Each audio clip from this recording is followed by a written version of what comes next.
France ने लिया America से ऑकस डील का बदला। जिस डील को अमेरिका ने छीन लिया था फ्रांस से, उससे भी बड़ी डील फ्रांस ने कर डाली भारत के साथ।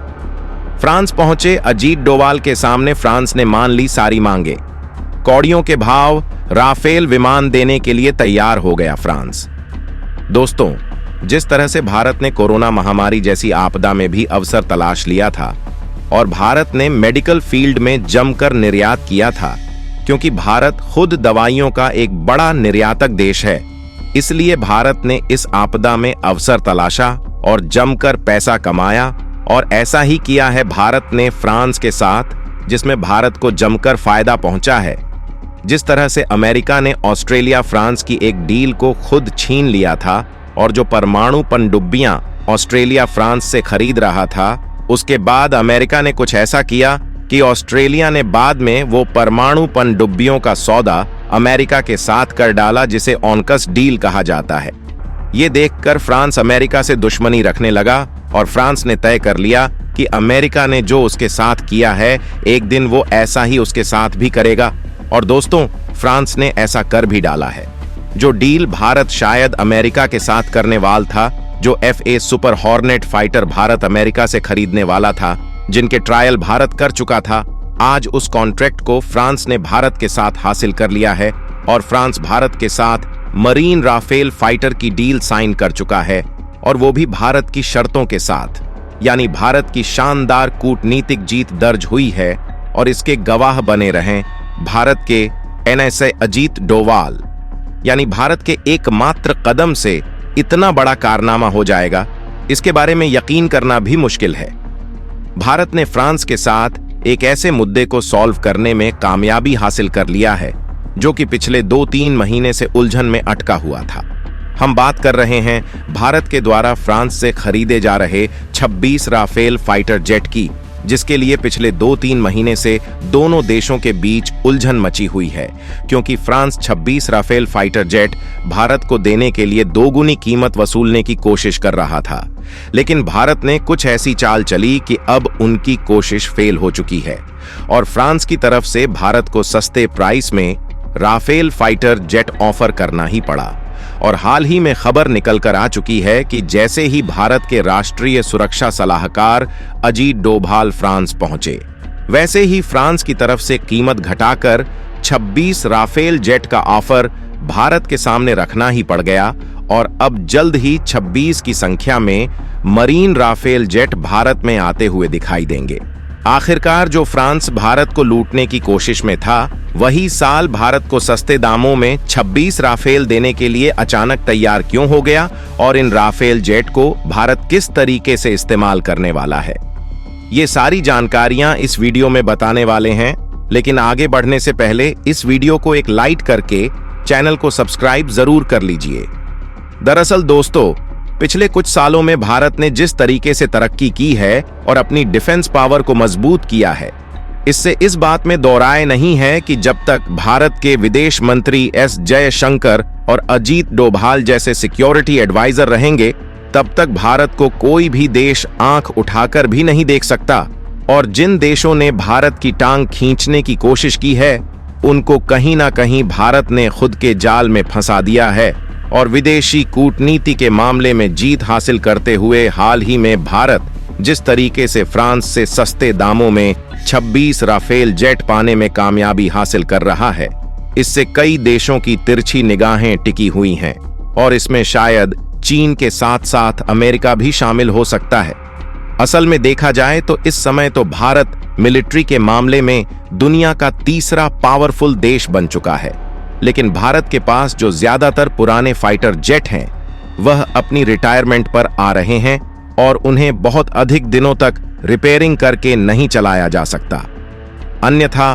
कभी भी क्रैश होकर बड़े हादसे का शिकार हो सकते हैं। और आज के समय में भारत को अपने इंडियन एयरफोर्स के लिए 114 की संख्या में मीडियम रेंज वाले मल्टी रोल फाइटर एयरक्राफ्ट की जरूरत है। और जाहिर सी बात है कि जब इतनी बड़ी संख्या में भारत एक साथ फाइटर जेट खरीद रहा है, तो दुनिया के सभी बड़े देशों की डिफेंस मैन्युफैक्चरिंग कंपनियों का हाथ फैलाना तय है।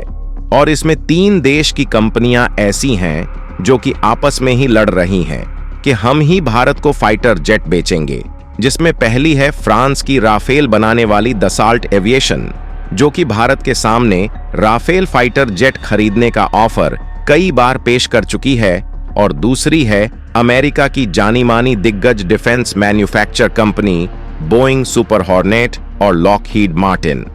अमेरिका की इन दोनों कंपनियों ने भारत के सामने F-35, जो कि 5th जनरेशन वाला आधुनिक एयरक्राफ्ट है, इसका ऑफर दिया है, और साथ ही अमेरिका की लॉकहीड मार्टिन ने अभी कुछ हफ्ते पहले ही 100 की संख्या में F-16V फाइटर एयरक्राफ्ट का ऑफर भारत के सामने रखा था, जो कि अपनी आधुनिक तकनीक और मजबूत सर्वाइवल पैकेज के लिए जाना जाता है। और तीसरी है रूस की जानी मानी सुखोई कंपनी, जिसने भारत के सामने सुखोई Su-57 का ऑफर पेश किया है, जो कि काफी पावरफुल फाइटर जेट माना जाता है। यानी कि कुल मिलाकर रूस, अमेरिका और फ्रांस, यह तीनों देश की कंपनियां आपस में ही लड़ रही हैं कि 114 फाइटर जेट का कॉन्ट्रैक्ट इनमें से किसी एक को सौंप दिया जाए, क्योंकि यह कॉन्ट्रैक्ट जिस कंपनी को मिल जाए उसकी तो समझो लॉटरी ही लग गई है, क्योंकि रिपोर्ट में दावा किया गया है कि भारत के द्वारा इसकी अनुमानित लागत $20 बिलियन है, जो कि दुनिया के सबसे बड़े कॉन्ट्रैक्ट में गिना जाता है। फिलहाल भारत इतना बेवकूफ तो है नहीं कि बिना सोचे समझे किसी भी कंपनी को अपना इतना बड़ा कॉन्ट्रैक्ट दे देगा। इसके लिए भारत ने शर्त रखी कि जो भी कंपनी भारत को अपने फाइटर जेट बेचेंगी, उनको अपनी टेक्नोलॉजी ट्रांसफर के साथ साथ भारत में प्रोडक्शन यूनिट सेटअप करना होगा, ताकि इसके जो नए वेरिएंट हो वह खुद भारत में बनाए जाएं। जो शर्त भारत ने रखी है, इसके लिए 3 ही देशों की कंपनियां राजी हैं। भारत अकेले किसी एक कंपनी से सभी फाइटर जेट लेना नहीं चाहता, ताकि भारत के पास अलग अलग प्रकार के पावरफुल फाइटर जेट रहें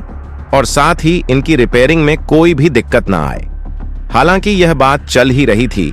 लेकिन इसी बीच भारत को अपनी नेवी पावर बढ़ाने के लिए INS विक्रांत एयरक्राफ्ट कैरियर के लिए 26 फाइटर जेट की जरूरत थी।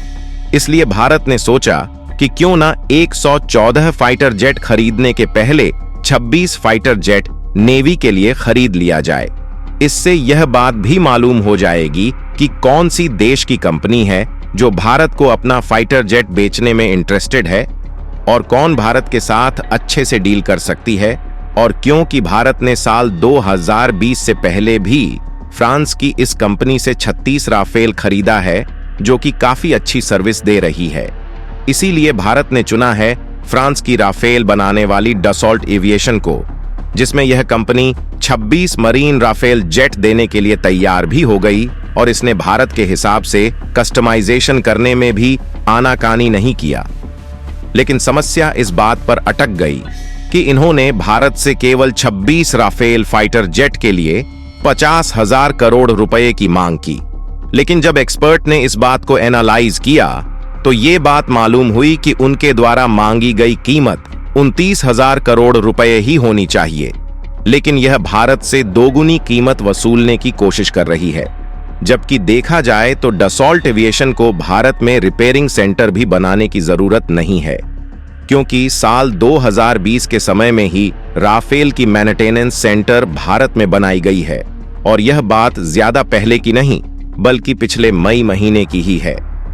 इसके बाद भारत और फ्रांस की इस कंपनी के बीच में काफी ज्यादा नेगोशिएशन चल रहा था, और भारत ने यह ठान लिया था कि फ्रांस अगर इसकी कीमत कम नहीं करेगा तो हम इसे बिल्कुल भी नहीं खरीदेंगे,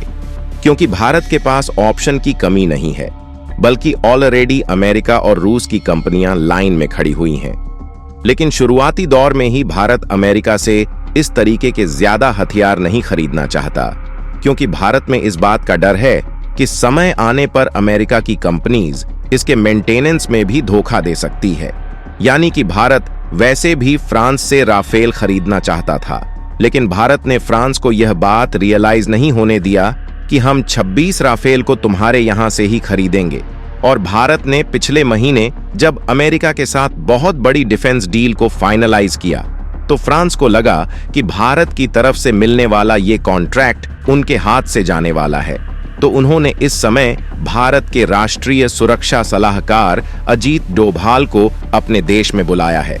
कमाल की बात देखिए कि जैसे ही अजीत डोभाल फ्रांस पहुंचे, वैसे ही यह खबर सामने आ गई कि फ्रांस ने अपना सबसे पहला ऑफर भारत को यही दिया है कि हम काफी कम कीमत पर 26 राफेल जेट देने के लिए तैयार हैं और भारत भी इस बात से बेहद ही खुश है। यानी कि अब जल्द ही INS विक्रांत में तैनात होने के लिए 26 राफेल आने वाले हैं, जिससे अब इंडियन ओशियन से चीन के पीछे हटने की बारी आ चुकी है।